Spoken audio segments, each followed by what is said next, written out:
సర్వశక్తిమంతుడైన దేవుడు ఎందుకు పాములను అలంకారంగా ధరిస్తాడు? శివుడి చిత్రాన్ని ఎప్పుడైనా గమనించారా?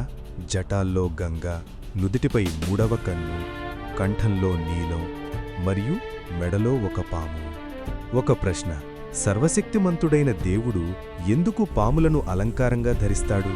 పాము భయం యొక్క సంకేతం, విషం మరణం యొక్క సంకేతం. కాని శివుడి మెడలో ఉన్న పాము అతను భయానికి అధిపతి అని చెబుతోంది. అతను భయాన్ని ధరిస్తాడు, భయపడడు. యోగశాస్త్రం ప్రకారం మన వెన్నెముక అడుగు భాగంలో కుండలినీ శక్తి పాము ఆకారంలో నిద్రిస్తుంది. శివుడు యోగులలో ఆదియోగి. అతని మెడలోని పాము జాగృతమైన కుండలినీ శక్తికి సంకేతం.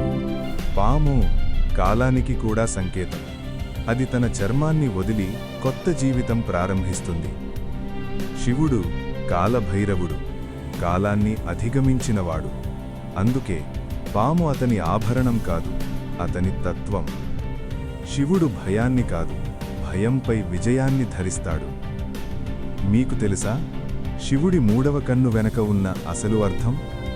తెలుసుకోవాలంటే కామెంట్లో త్రిశూలం పెట్టండి.